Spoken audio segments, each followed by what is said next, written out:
In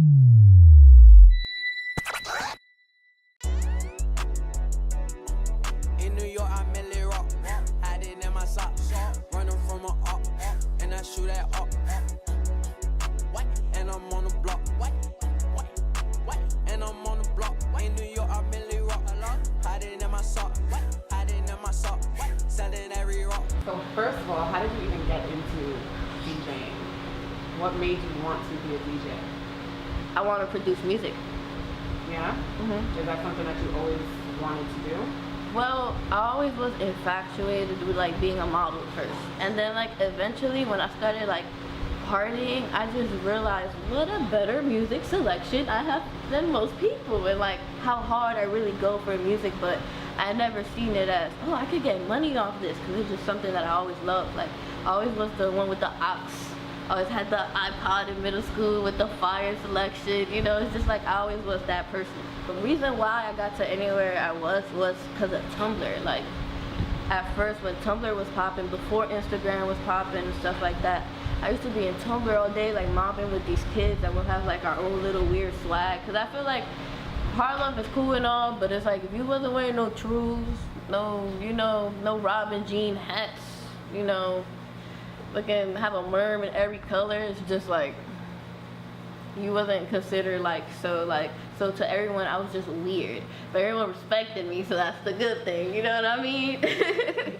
So it's like I was like the cool weirdo, like Odalys is by herself, she's like so weird, like, you know, things like that. Thing is, I never chilled uptown. Like sometimes, you know, my friends here and there, but like I was never up there. Like you will always catch me St. Mark's, like 14th Street, Union, like that was my thing, like because of Tumblr. So it's like we'll have these Tumblr meetups where all these kids from New York that be influenced by this website and a certain style and like just a movement of things, you know, we'll all meet up and just mob and do cool stuff. Like, you know, some people had clothing brands. It's like, it was just like a networking circle.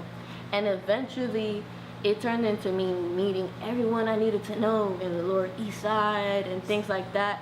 And then I got into, hey, you should model for this. You know, like, cause it's like the big thing about Tumblr is like we were always taking pictures. So I started taking a bunch of pictures just with my friends and stuff, and I'll get like thousands and thousands of like reblogs. So that's how it all started. I love that little thing over there, my controller. My controller, my DJ Esco controller. So it's like, I've been through things where like, I don't know, I feel like the old heads kind of hate all this new technology because they just like, not for nothing, so much respect to y'all, you know, all them crates, all that baggage, that's crazy. But you know, at the end of the day, y'all can't front. Like, you know, I understand y'all love the music and everything, but y'all can't front, that's work. Now we got this little controller we could just walk around with and do basically the same thing you guys did on those crates. You know what I mean? So I feel like some of the old heads don't really like it, but then some of the old heads respect it. You know what I mean? And just learn the technology themselves and like, you know, be up to date. You have your remedy parties that you teamed up with Boiler Room to do. How did that, because Boiler Room's done some iconic shit with like some iconic people. So how did that even come about? Apparently, like they felt like I was just as influential as their whole movement, or like, yo, who's just doing stuff in New York right now? And it's like my name popped up, and then next thing you know, I'm having a meeting with Boiler Room, and now we're like this.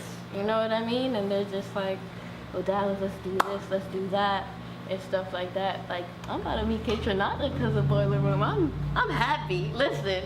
Speaking of the DJs that you've met, I mean, I know you've got Just Blaze. You had something with him. Blaze. Esco, you had something with him. Yeah. Is Esco really the coolest DJ? He's cool. You know what I mean? I wouldn't say in the world, but you know, it's all love. Like, it's very entertaining, but I just feel like, you know, I'm not gonna call you the coolest DJ in the world and you spinning straight Future tracks all day, every day. You know what I mean? It's just like there's more than just trap and Future and stuff like that, especially to me, because I always play like a big variation of like reggae, Brazilian music, Spanish music. It's like everything, you know what I mean? That, except like country, you know, country ain't my thing. I don't know, you might be able to rock it out with country too. Maybe some Mumford & Sons, you know, maybe. But I don't know about no country music. Maybe some, I don't know, Taylor Swift. Tell her Is how Taylor to Swift write. considered country? She is, but she's more like pop, kind of. I don't know. She has something different going on. That's as far as I'm gonna take it. Right. Taylor Swift.